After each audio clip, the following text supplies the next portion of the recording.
Narrativas do Antropoceno, um espaço destinado à difusão e ao debate de questões como ecocrítica literária em tempos de crise ambiental e climática, povos originários, gênero e raça, pós-colonialismo, direito ambiental, cinema, teatro e música, teoria do discurso, ecologia e socioambientalismo.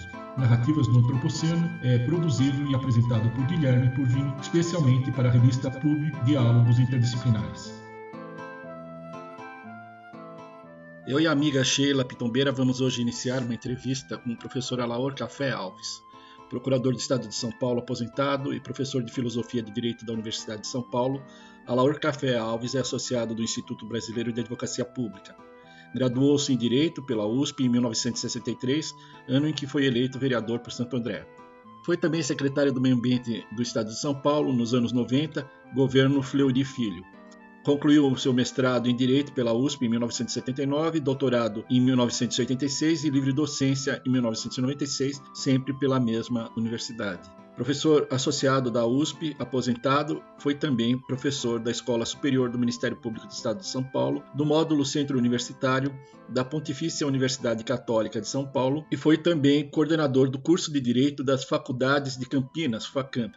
Nesta primeira parte da entrevista, vamos falar sobre a história política do Brasil nos anos da ditadura militar, desde o pronunciamento de Auro de Moura Andrade declarando vago o cargo do presidente Juscelino Kubitschek, passando pelo anúncio da edição do Ato Institucional número 5 na Voz do Brasil, sobre o massacre do Carandiru à época do governo Fleury Filho e ainda sobre a guinada política dada pelo também procurador do Estado de São Paulo e senador Aloysio Nunes.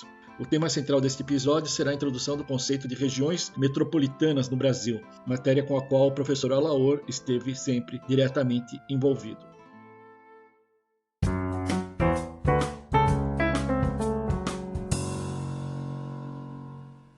Se eu não estou enganado, o senhor foi o primeiro secretário de Meio Ambiente do Estado de São Paulo. Não, fui o segundo, na verdade. Foi o segundo? Foi o Zé Pedro que foi o primeiro. Mas o segundo... porque não o segundo, na verdade, terceiro, porque antes de mim veio o Zé Pedro I, o segundo foi quem foi, morreu até, acho que o nome dele não está na memória agora, mas o segundo e o terceiro o secretário do Meio Ambiente.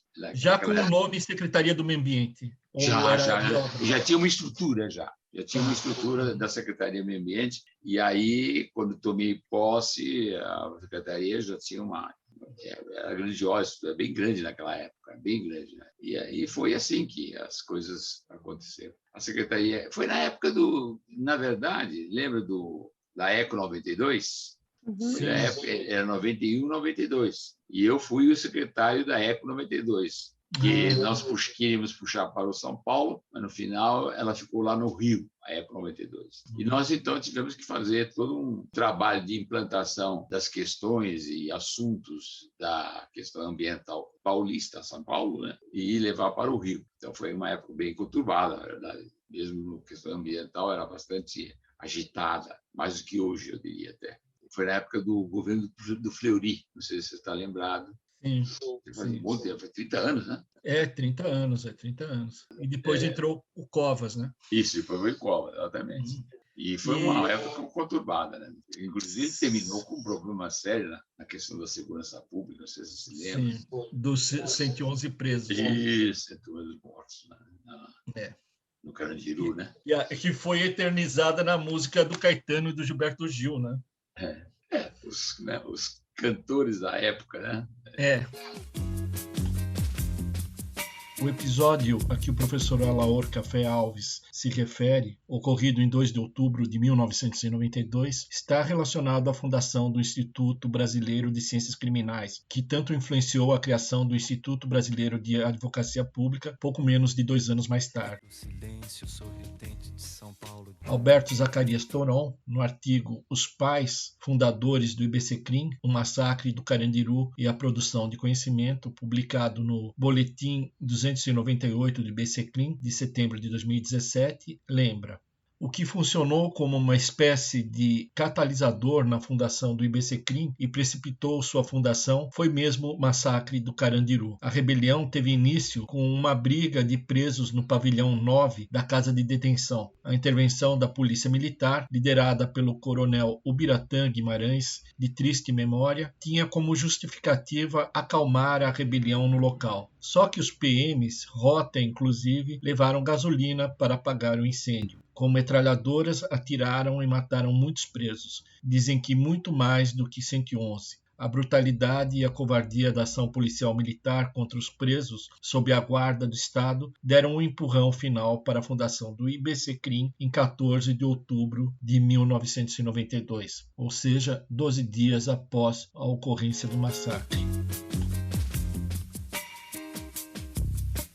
Vamos ouvir algumas passagens de depoimento do então governador Luiz Antônio Fleury Filho, concedido 20 anos mais tarde, em 4 de outubro de 2012, para a TV Brasil. Essa reportagem, de Aline Beckstein, Fernanda Balsalobre e Gustavo Minari, está disponível no canal do YouTube da TV Brasil. Havia no local 3 juízes de direito, um deles era o secretário adjunto da Secretaria de Segurança Pública, depois tinham 2 juízes de direito e todos concordaram que naquele momento era o momento da Polícia Militar entrar no presídio. E assim foi feito. Eu não dei a ordem, até porque não estava no meu gabinete. Eu estava dentro de um helicóptero, retornando para São Paulo de Sorocaba, mas se estivesse no meu gabinete, teria dado a ordem. Se eu estivesse no meu gabinete, eu teria dado aquela ordem, porque era a hora de entrar. E dar ordem para entrar não quer dizer dar ordem para matar. Então, a ordem foi legítima, a polícia tinha que agir porque a minha polícia não se omitia.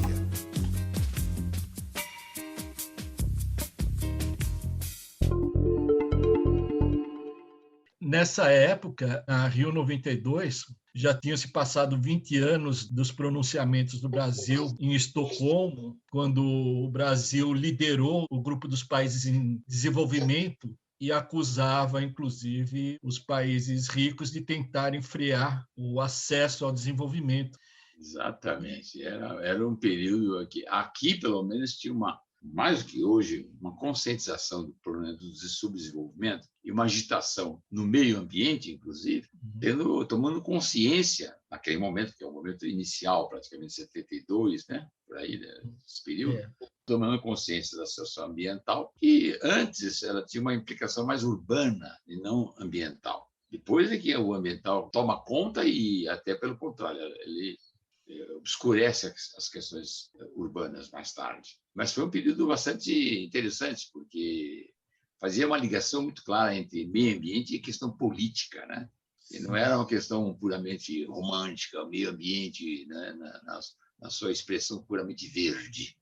Ela tinha uma expressão marrom, terrível, telúrica, né? E aí começa a legislação brasileira também, iniciar-se nesse período, né? Os anos 70, que começa a haver uma aproximação das questões ambientais de forma mais analítica e a legislação começa a se tornar mais expressiva no assunto.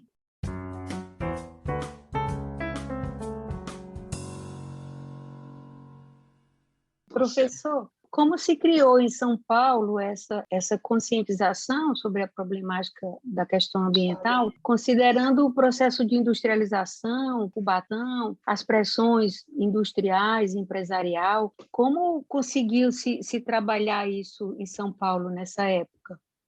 No começo, quando o Brasil participa do processo de Estocolmo, né, a questão ambiental se referia muito mais à questão não urbana, porque o Brasil é um palco, é o cenário, né, um grande bioma planetário, que é a Amazônia. Então, tinha uma expressão muito grande quanto a esses assuntos específicos. Só que, claro, não tinha a gravidade que tem hoje em relação àquele momento que se pretendia preservar os grandes biomas, e o Brasil era o cenário disso aí. Depois, aos poucos, com o crescimento do processo industrial e, consequentemente, das regiões metropolitanas que começaram a se impor, né? Isso nos anos 60, mas até participei, inclusive, dessa época. na atuação. Por exemplo, o São Paulo tinha preocupação já da Grande São Paulo. Criou-se o chamado GRAN, Grupo Executivo da Grande São Paulo, pelo governador Natel, né? Natel.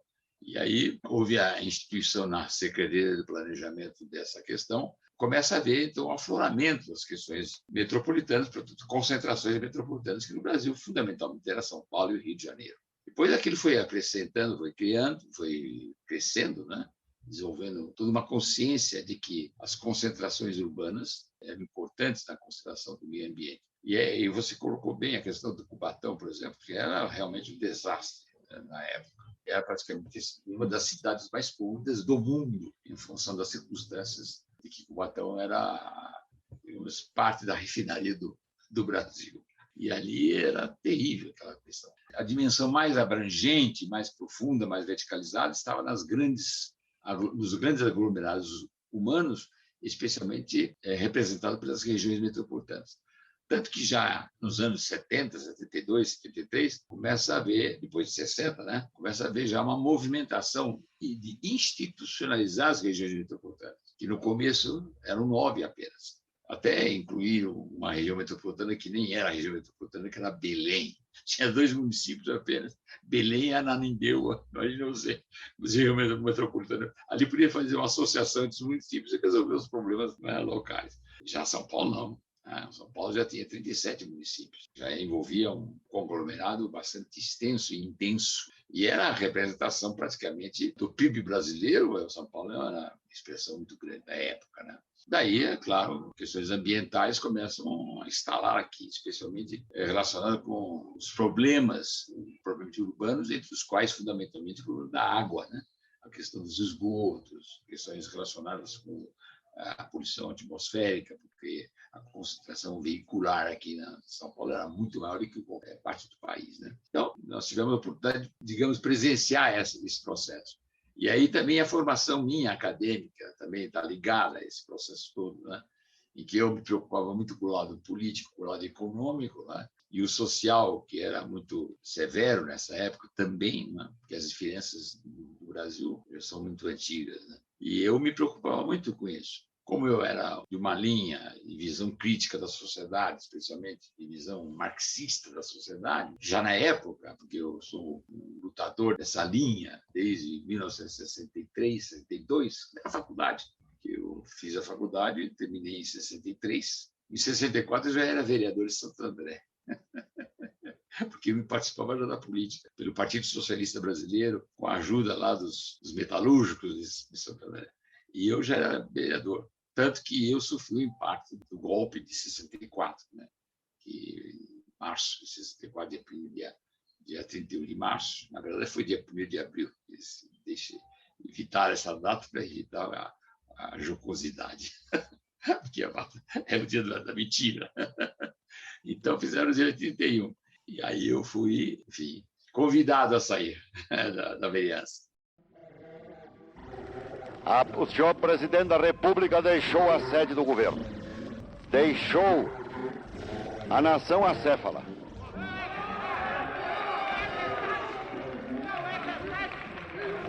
Numa hora gravíssima da vida brasileira, em que é mister que o chefe de Estado permaneça à frente do seu governo, abandonou o governo.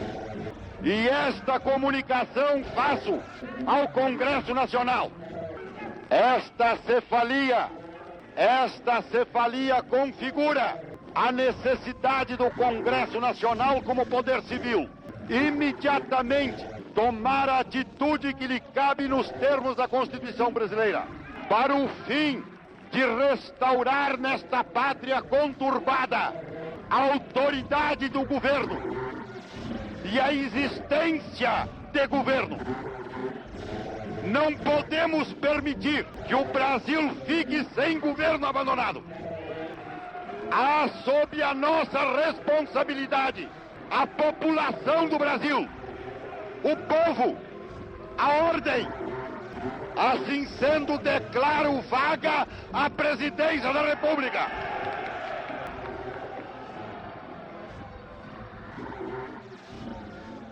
O senhor foi cassado, professor? Foi. Houve uma perseguição política? Não, foi perseguição especificamente. Eu fui chamado pelo comando militar, que estava sediado em Santo André, e me impuseram a renúncia. Naquela época, eles não tinham ainda essa linha de que cassado implicaria, de certo modo, naquela época, uma dimensão ainda que envolvia as outras pessoas da própria, no caso da própria Câmara Municipal. Eles, então, tinham uma imposição muito mais direta, militar mesmo. E acaba dizendo, olha, você sai daí, senão você e a sua família sofrerão. Inclusive, essas são as palavras do coronel. Você e sua família poderiam sofrer os impactos desse processo. E eu fui obrigado a renunciar. Depois, mais tarde, mais uns 3 ou 4 meses depois, aí eu fui obrigado a fugir mesmo. Saí correndo de São Paulo, porque havia os inquéritos militares que estavam ocorrendo na faculdade, e lá eles identificaram todas as pessoas mais progressistas, mais avançadas, mais lutadoras do lado político. E eu soube disso e acabei saindo com aquele... Não sei se você lembra do Sérgio Rezende de Barros. O Sérgio Rezende de Barros também era meu colega. Nós lecionávamos no cursinho Castelões, na época, e tivemos que fugir aí pelo interior de Minas Gerais. Não tinha condições de sair fora do país na época. Não. Então foi isso aí. Daí foi em 65, 64? 64. Então ainda existia o PSB na época. Ele permaneceu um tempo. Porque, na verdade, o PSB, Partido Socialista, era mais radical, muito mais radical do que hoje. Era mais radical do que o Partido Comunista. O Partido Comunista queria uma dimensão de frente única, para dimensionar uma luta mais abrangente no país, tendo em vista o problema do desenvolvimento, as questões relacionadas com o capitalismo externo, com o imperialismo americano.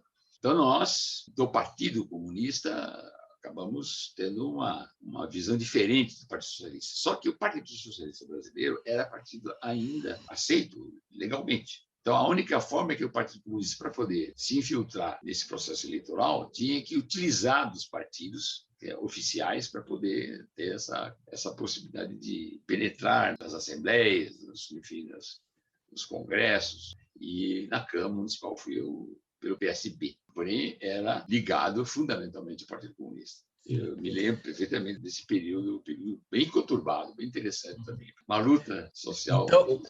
Então a sua ligação com a questão hídrica, né?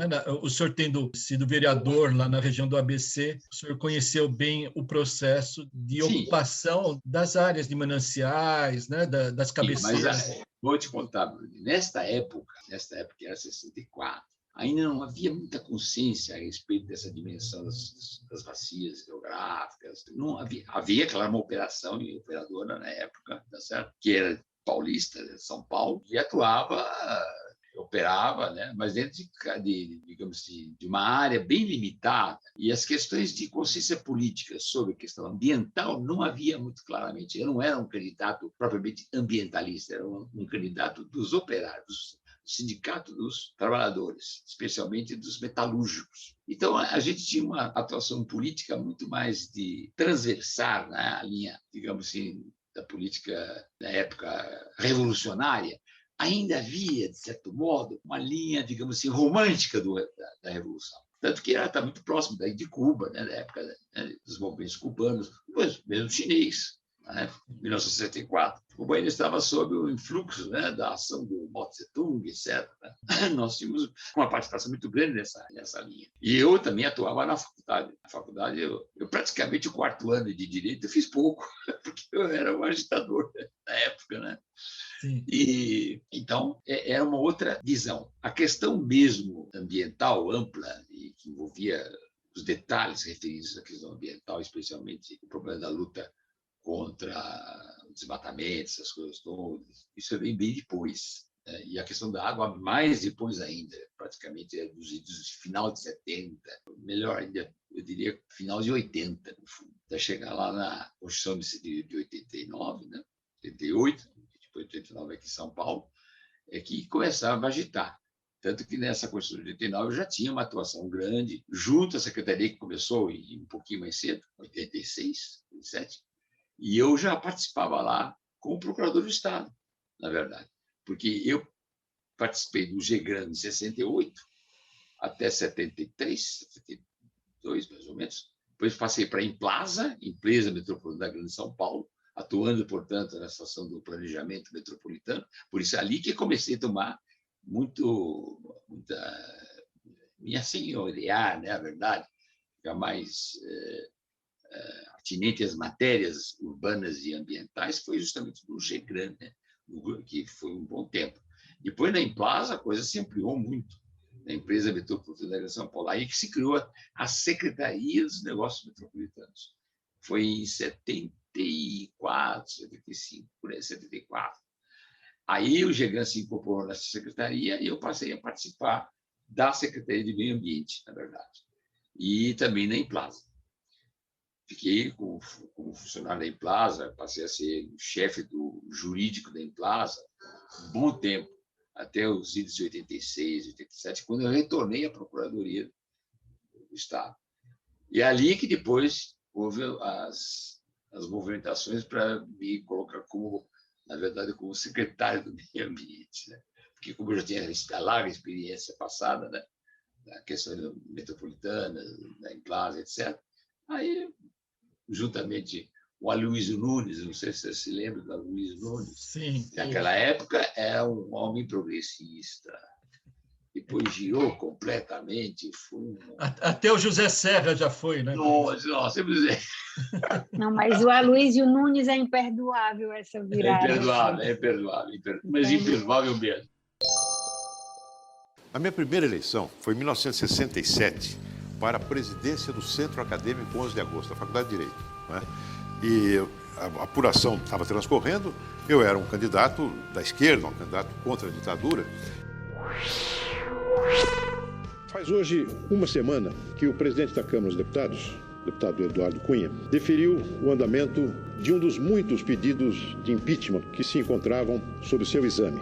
Uma petição elaborada por 3 importantes juristas do nosso país, Miguel Reale Júnior, Hélio Bicudo e Janaína Pascoal. Bastou o início desse processo para que recrudescesse a algaravia petista, alardeando que impeachment é golpe. Trata-se apenas de um mecanismo previsto na Constituição, a destituição de um agente político do seu cargo por uma decisão do Poder Legislativo em razão do cometimento de um ato previsto na Lei 10.079 de 1950 como crime de responsabilidade.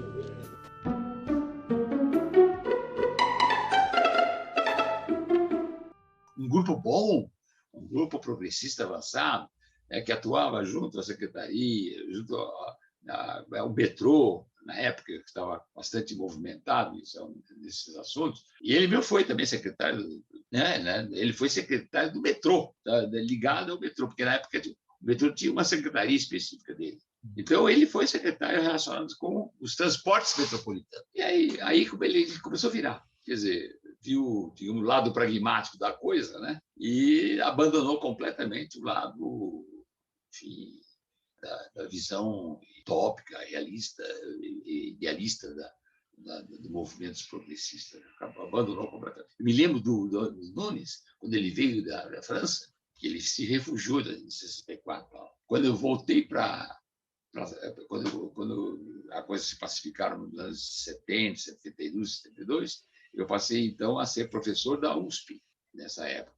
E ele, quando voltou da França, até se engajou junto ao Departamento de Filosofia e Teoria Geral do Direito da USP, de São Francisco, e ele queria se engajar como professor. Ficou uns 6, 7 meses, mas aí ele, acho que tinha outros objetivos, não sei, saiu, ele era ainda do partido, ele foi do Partido Comunista, mas virou a casaca completamente, totalmente, infelizmente, porque não era firmeza, não tinha firmeza. Ele tinha, claro, eu me lembro da origem dele, os pais eram fazendeiros, os pais. E aí, claro, ele tinha uma origem, né, para nós suspeita, no entanto, mas ele tinha tido uma visão muito interessante, muito lutadora, muito avançada conosco e tal, e realmente talvez tivesse a intenção legítima, tivesse realmente intenção pura na época. Mas depois, como talvez não tivesse uma formação filosófica avançada, mas, né, ele foi guiando para o lado direito e ficou bem direita mesmo, infelizmente. Tem vários casos assim, né, por vir. Não sei se a Sheila conhece, mas tem casos sérios. É como você falou agora um pouco dos próprios Serra, né? A história revela cada coisa. Exatamente.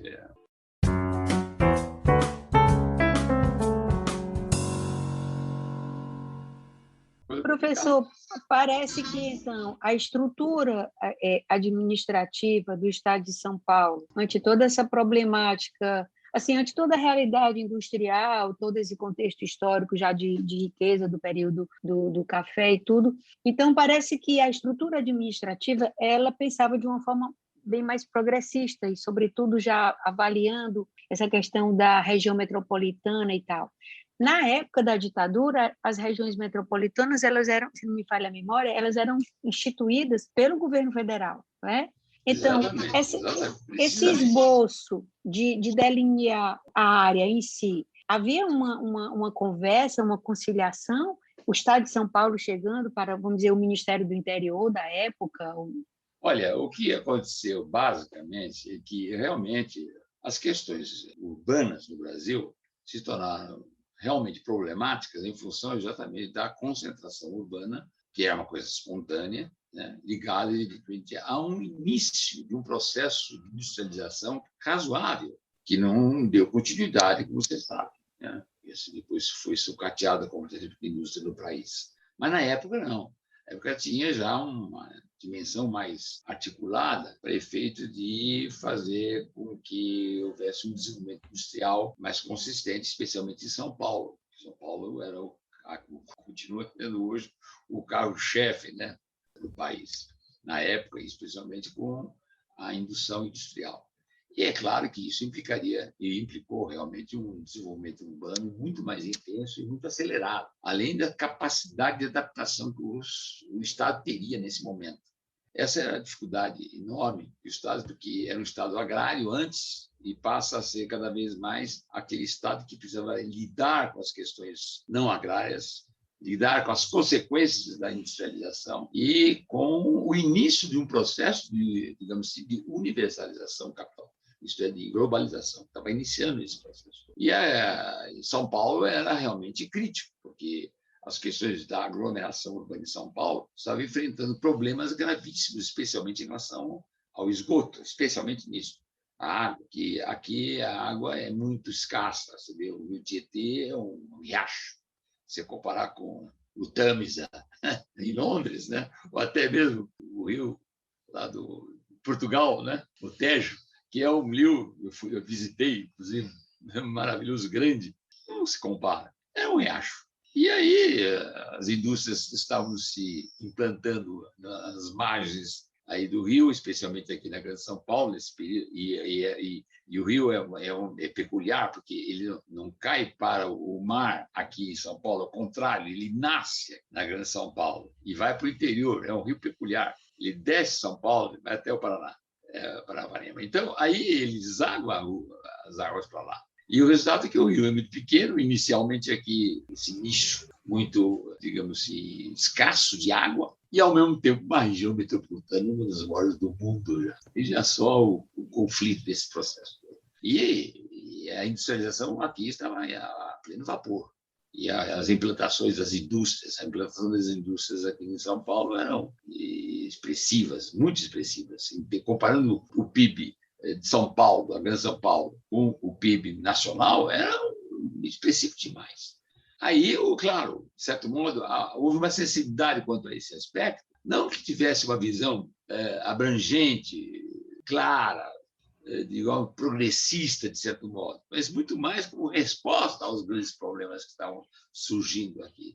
E como resposta, o início de tudo foi justamente o Laudatel que iniciou na Secretaria do Planejamento de São Paulo, na administração, portanto, de São Paulo, a implantação de um grupo de planejadores, eram 50 pessoas mais ou menos, que passou a chamar-se GEGRAN, Grupo Executivo da Grande São Paulo, que era, digamos assim, o início do processo, digamos assim, de planejamento metropolitano, porque a ideia de planejamento ainda existia. Hoje não existe mais nada disso, mas na época existia o planejamento. Mesmo o planejamento chamado planejamento, não é um planejamento de imposição, tipo soviético, mas era um planejamento de, digamos assim, de dimensão voluntária maior, de cooperação maior por parte dos vários órgãos do Estado. O que encontramos, nesse momento, houve, portanto, um avanço muito grande.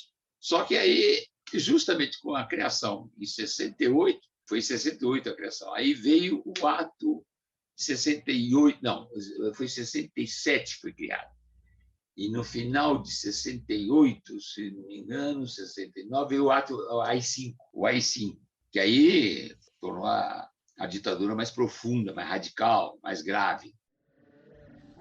O presidente da República Federativa do Brasil, ouvido o Conselho de Segurança Nacional, considerando que o governo da República não só não pode permitir que pessoas ou grupos antirrevolucionários contra ela trabalhem, tramem ou ajam, bem como porque o poder revolucionário, ao editar o ato institucional número 2, afirmou categoricamente que não se disse que a revolução foi, mas que é e continuará. E, portanto, o processo revolucionário em desenvolvimento não pode ser detido. Considerando, no entanto, que atos nitidamente subversivos, oriundos dos mais distintos setores políticos e culturais, comprovam que os instrumentos jurídicos que a Revolução vitoriosa outorgou à nação para sua defesa, desenvolvimento e bem-estar de seu povo, estão servindo de meios para combatê-la e destruí-la. Resolve editar o seguinte ato institucional. O presidente da República poderá decretar o recesso do Congresso Nacional, das Assembleias Legislativas e das Câmaras de Vereadores por ato complementar em estado de sítio ou fora dele, só voltando os mesmos a funcionar, quando convocados pelo presidente da República.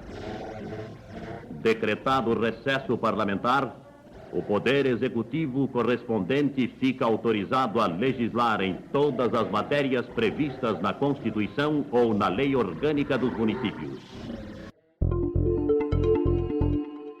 Aí nos pegaram lá no GEGRAM. Me lembro até que um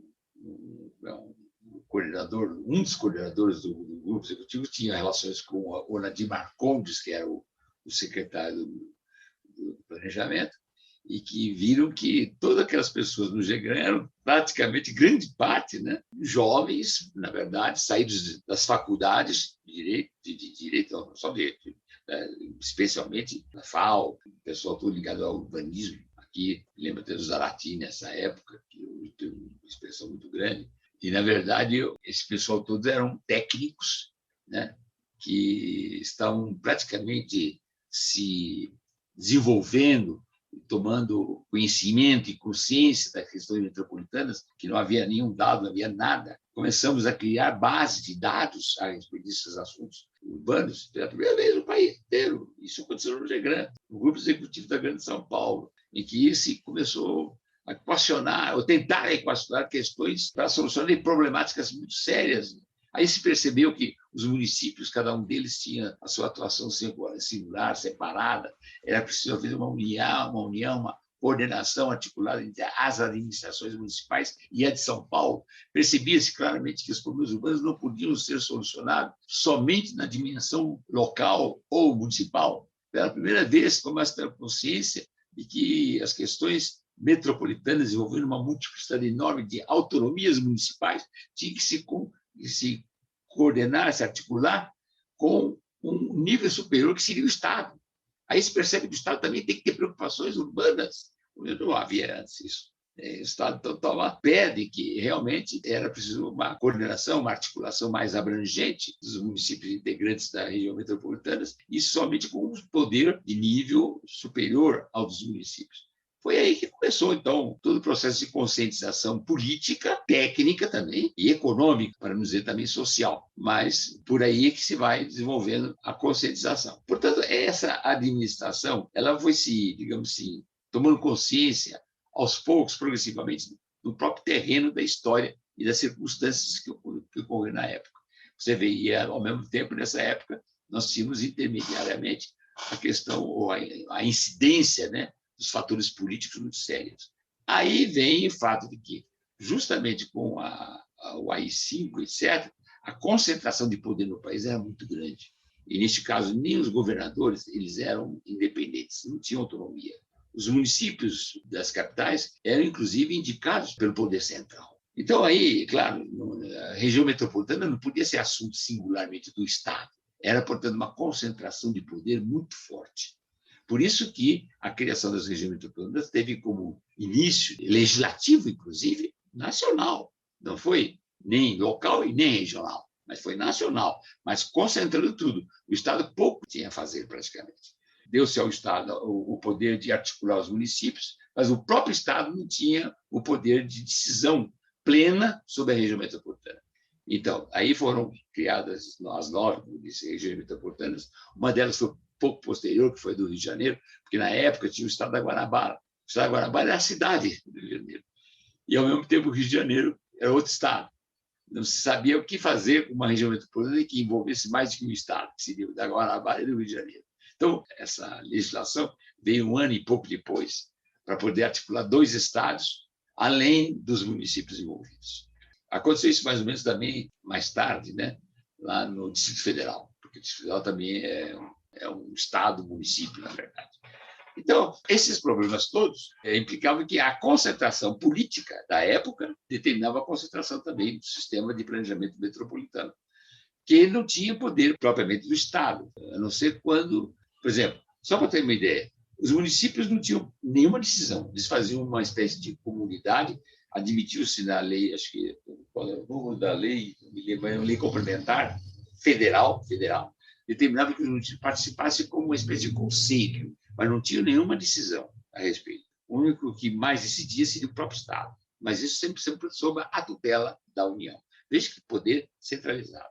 Claro, isso não podia solucionar problemas graves, especialmente em relação às articulações dos municípios. Só depois, enfim, com 88, que é a Constituição nova, né, a nova República, que aí houve decaimento da autoridade militar, político-militar, em 86, em 88 veio a Constituição, 89 a Constituição de São Paulo, que incluiu, então, assim, as novas dimensões em que a União, digamos assim, distribuiu aos estados a oportunidade de fazer as suas próprias regiões, de constituir as suas regiões e seus aglomerados. Então, aí mudou completamente tudo. Aí que se cria, inclusive, a Implaza, a empresa de planejamento da São Paulo, ligada ao Estado, ligada à Secretaria de Planejamento do Estado. Criou-se até uma Secretaria de Negócios Metropolitanos. Veja que, né, descentralizou, portanto. Isso facilitou muito mais as questões de ordem metropolitana. Mas aí, o que acontece? As questões urbanas arrefecem. Entre as questões, começam a crescer as questões ambientais, especificamente, em amplo sentido no país inteiro.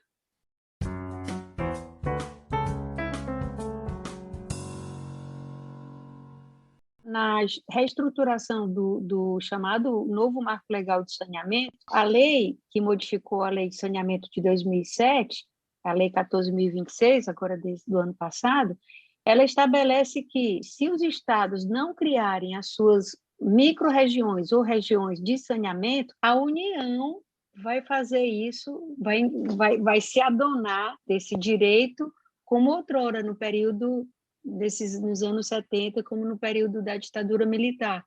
Então, até julho desse ano, os estados devem editar suas leis complementares, criando as regiões de saneamento, as micro-regiões, sob pena de a União criar a lei, por exemplo, invadir a competência do Estado de São Paulo, do Estado de Ceará e todos os estados da federação, criando essas unidades. Então, esse é um retrocesso tão absurdo, né? Perfeitamente. Isso aí o retrocesso está no outro lado, eu acho, fundamentalmente. E eles dão essa dimensão. Parece que a preocupação é organizativa, né, porque leva à relação entre as questões de saneamento e as questões das bacias hidrográficas. A ideia, basicamente, é isso, né, porque as bacias hidrográficas muitas vezes não coincidem, especialmente na região metropolitana. Aqui, na região metropolitana, temos a grande bacia do Alto Tietê, mas temos ainda uma parte de outra bacia, tá certo? E relacionada ao Piracicaba. Mas tem lugares que há, digamos, dentro de uma região metropolitana, tem 2, 3 bacias. E aí, como é que você resolveu o problema, né, do esgotamento geral da região metropolitana, especialmente em relação ao saneamento básico? Mas Não é a questão da organização, que eles parecem terem, né, em mente isso, porque se o Estado não organizar, vamos nós organizarmos. Quer dizer, maluco. Isso, centralizar uma questão eminentemente local e regional. Local e regional. Eminentemente local. E se centralizar isso, é porque o objetivo é outro. É outro, Sheila. O objetivo é privatizar. Esse é o grande objetivo da lei. É privatizar o saneamento. Esse é a base da coisa toda. Privatizar o serviço público, que está acontecendo no mundo inteiro, essas questões importantes, né? Vocês estão vendo que o serviço público desapareceu praticamente. O senso público desaparece completamente, porque tudo tem que ser privatizado. Você percebe agora esse governo que está aí? É totalmente privatista. Quer dizer, é fragmentador de tudo. O senso público, o senso de generalidade, de universalidade, o senso de, digamos, de comunidade desapareceram. Está desaparecendo completamente. Olha aí, inclusive a privatização do setor elétrico. Maluco! Você não percebe nem que é um setor estratégico para a indústria. É que não tem a indústria, né? Se a indústria estivesse pujante no país, talvez eles pulassem, porque você sabe que existem setores contraditórios, mesmo na burguesia. Existem, né, os blocos entre si, contraditórios, conflitivos. Como não há uma indústria para poder reivindicar a dimensão e a demanda da energia, eles estão fazendo o que querem. Fazem o que querem, privatizando exatamente um processo energético fundamental, que é para coordenar a possibilidade de nós sairmos desse subdesenvolvimento terrível que estamos ainda, para criar uma política de desenvolvimento. Estão privatizando tudo. Os setores estratégicos estão privatizando. Quer dizer, a ideia de individualismo, singularidade, de fragmentação é que domina. E, claro, então, termos mais amplos, né? Imagine você um setor que demanda a universalização plena dos serviços. Os serviços têm que se atender não só aos ricos, como também aos pobres. E os pobres são a maioria. Os trabalhadores, a maioria. E as pessoas que não podem pagar a água, não podem pagar o saneamento, mas têm que ser servidas, porque é uma questão vital, uma questão humana, fundamental. Mas como o valor de uso não é levado em conta, as necessidades sociais não são levadas mais em conta na sua globalidade, acontece isso. Eles, então, têm, claro, a ideia de privatizar, muito mais para tomar conta dos grandes centros, privatizar as grandes empresas de saneamento, porque é ali que dá recurso, digamos, da lucratividade.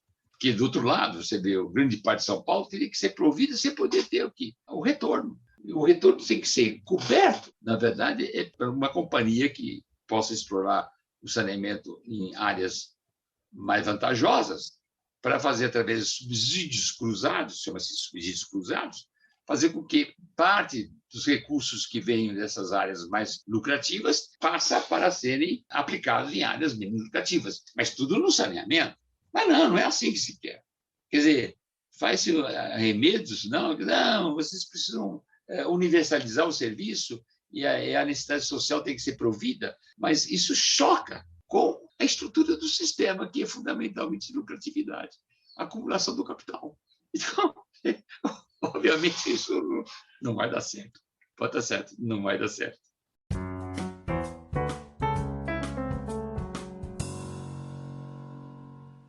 O senhor falando da privatização, né, do serviço de energia, me fez lembrar a privatização há alguns meses do encerramento de uma concessão que havia sido feita à Light, não era? Por 99 anos, e foi um dos maiores escândalos, porque ela voltaria para o Estado de graça, porque teria acabado a concessão, não foi isso? Exatamente. Voltaria normalmente para o poder público, e, no entanto, fizeram... Então, nesses casos, estatiza para beneficiar absurdamente. Neste caso, você vê como a perda das dimensões sociais amplas e o choque que existe entre digamos, as ações privadas, a lucratividade e as dimensões públicas, a necessidade de prover as coletivas sociais é muito grande.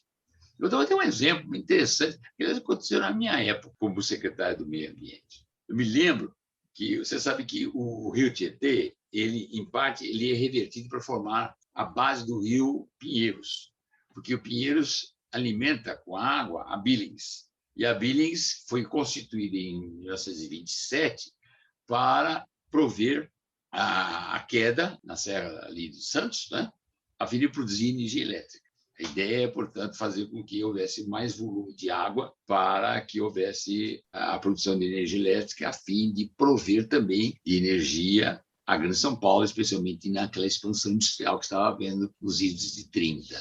Historicamente, isso funcionou, que o objetivo era esse mesmo. Então, tinha lá as elevatórias, Riborden, para montar todo esse esquema. O que havia aí, no caso? Havia a demanda da indústria, naquela época, né? Que estava tentando se implantar com mais fortalecimento, com uma possibilidade energética na Grande São Paulo. E foi essa época. E aconteceu mesmo isso. Mas boa parte dos recursos hídricos do Tietê passavam para o Rio Pinheiros. E é claro que diminuía o fluxo de água para o interior de São Paulo, cujo Tietê podia ser alimentado por diversos rios que são tributários do Tietê. Mas o que acontece já nos anos de 70, já bem depois, 40 e poucos anos depois, que esse processo torna problemática, primeiro, a água para o interior, que precisa ser maior volume, mas, de outro lado, a Riborden começa a perder a sua importância, porque a hidrelétrica do Paranapanema começava já a suprir boa parte, né, da demanda energética aqui de São Paulo, da Grande São Paulo. Mas aí, nessa época, se pensou em utilizar a Billings como um grande reservatório de água para o provimento de água potável para a Grande São Paulo, que um rio Tietê pequeno, como falamos agora há pouco, né, não dava um provimento suficiente para prover São Paulo dos recursos hídricos necessários à vida comum, à vida comunitária de São Paulo, da Grande São Paulo, da região metropolitana. Bom, então a Billings serve para isso, Billings, né, e os braços da Billings. Aí o que se pensou, bom, então, já que antes fora constituída para a produção de energia elétrica e agora não precisa mais tanto, vamos então utilizar esses mananciais, né, para prover a água necessária em São Paulo, boa parte dela. E aí, então, o que acontece? Aparecem as ideias do Chegran, do Clube de Agricultura de São Paulo, de fazer o aproveitamento dessa água, mas através de um controle do uso do solo ao redor da Billings. Controle significava, então, o quê? A necessidade de se prover dimensões restritivas do solo, evitando que houvesse a multiplicação, digamos assim, do solo, das propriedades ao redor da Billings e do Rio Grande, né, dos outros mananciais, e protegendo essa água, porque quanto mais você tem a ocupação urbana ao redor, você compromete mais essa água. E aí, então, fica muito mais caro o aproveitamento dessa água para o consumo humano. Então, o resultado foi que então, criou-se a chamada Lei de Proteção aos Mananciais. Você estava lembrado disso. Foi interessante isso, porque todas umas ideias novas, como fazer para restringir a propriedade, como fazer para estabelecer parâmetros de utilização dessa propriedade, de cobrimento do solo, impermeabilidade, etc. Coisas interessantes que tinham sido colocadas. Mas isso chocava, porque isso era do Estado. Chocava-se com a legislação municipal. Olha só a questão metrofleta, né? Era o município aquele que é dotado do poder de regular o seu uso do solo e ocupação do solo. Aí vem a ideia de que o Estado também precisa atuar no processo de urbanificação, né? De urbanização apenas, mas de urbanificação, de fazer o urbano adequado às restrições cujos patamares fossem ajustados aos padrões necessários para a proteção das águas, para a própria cidade. Veja que ideias interessantes e que linha de compreensão mais de totalidade. Você não pode fazer esse tipo de programa, esse projeto, inclusive de implantação, com uma visão puramente privatista. Era o contrário. Você tinha que ter uma visão de restrição ao privado, até certo ponto. Você vê, nós precisávamos, por exemplo, fazer restrições aos cemitérios, porque o chorume, né, digamos assim, né, dos corpos que fossem enterrados no cemitério, comprometia o lençol freático. E que, por sua vez, comprometia as águas dos rios e o próprio manancial. Veja só que interessante. Antes, o cemitério era de organização e de administração puramente local, puramente municipal. Não é? E como é que o Estado tinha que impor aos cemitérios, aos municípios, certos parâmetros.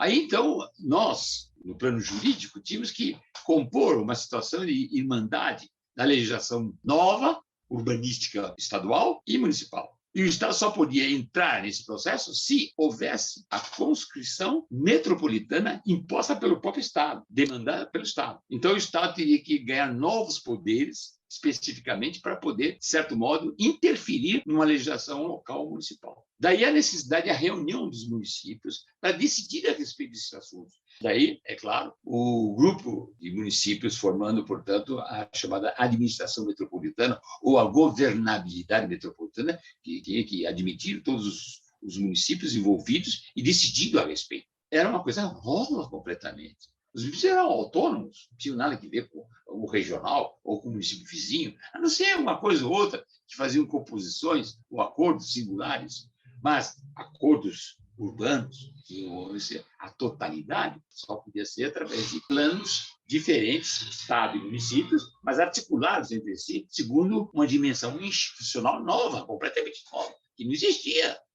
Não sei se eu estou me colocando por mim, se eu estou me explicando. Então, você vê que foi uma situação... Eu vivi muito isso, né?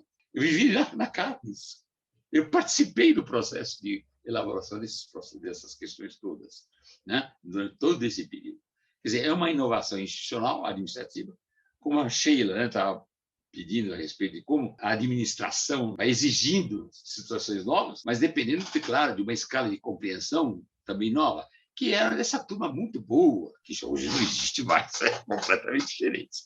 Era uma turma muito boa, uma turma muito estudiosa, articuladores da totalidade, via o parcial como o total, nunca via só o parcial em si, e não somente o total no sentido utópico, sem relações com a pragmática, com a realidade concreta. Então, veja que foi uma coisa notável. Então, eu me lembro perfeitamente que um fato importante, quando Cubatão, lá tinha a siderúrgica nacional, instalada lá no Cubatão, e que exigia para a fabricação de suas lâminas de aço grande quantidade de água, e água doce. E o Cubatão usava muito a água que vinha do Tietê, passava pelo Pinheiros, entrava na Bilis, caía para a produção de energia elétrica, mas agora cai para alimentar o rio Cubatão, no sentido de tornar ele mais volumoso e conseguir, com isso, dar água suficiente para a siderúrgica nacional fazer os temperos necessários para a produção de aço, ou seja, de lâminas de aço, a fim de prover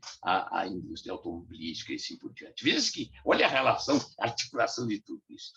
Quando, por um pleito dos municípios, né, do Alto, do Baixo Tietê, começaram a reclamar, veja bem que coisa importante, porque o Tietê tem um fluxo de água. Se parte vem para o rio Pinheiros, para prover a Billings e prover o Cubatão, é claro que tinha eclusas para controlar esse fluxo de água do Tietê para o Médio Tietê, né, do Alto Tietê para o Médio Tietê.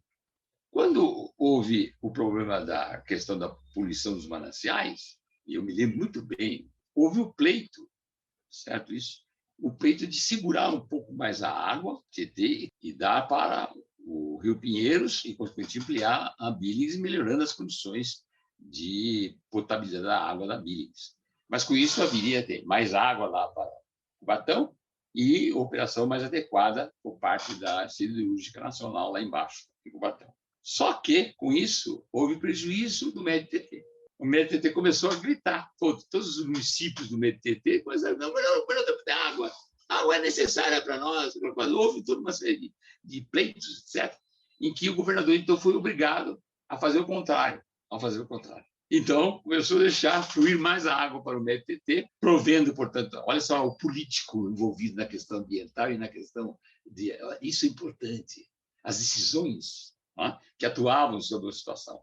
Porque, então, o Tietê o fluxo de água foi maior para o Médio Tietê, mas com isso diminuiu o quê? A água para a Billings, através do Pinheiros.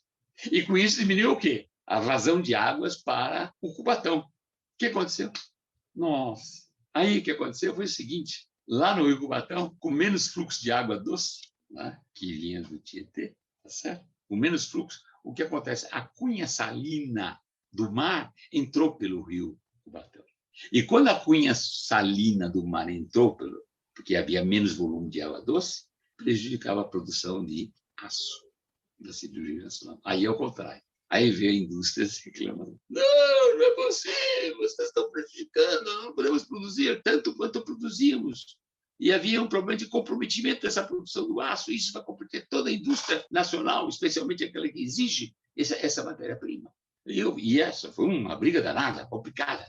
O que acontece é que você vê o conflito de interesses, né? A questão ambiental relacionada com o médio Tietê, de um lado, e as questões, por consequência, dos volumes menores de água e a consequência da cunha salina que penetra mais o rio Cubatão, prejudicando a indústria, a produção industrial. Essas relações todas são importantíssimas para a compreensão das questões sociais, econômicas e ambientais.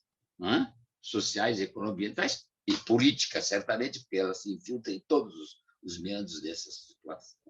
Não sei se deu, pelo menos para entender as articulações que nós vivemos, inclusive, e que até hoje existem, é claro, em outros níveis que eu não tenho mais condição de dizer muito, porque não tenho penetração vital e singular e circunstancial em cada situação, mas deve ter muito disso. Então, é mostrar os conflitos sociais, econômicos e políticos decorrentes das decisões as mais variadas e que, digamos, facilitam aqui, racionalizam aqui, mas tornam irracionais ou tornam dificultosas ou conflitivas outras relações. E assim vai num processo complicado. São as contradições do próprio sistema, né? As contradições do sistema que afloram em cada momento desse, singularmente, né?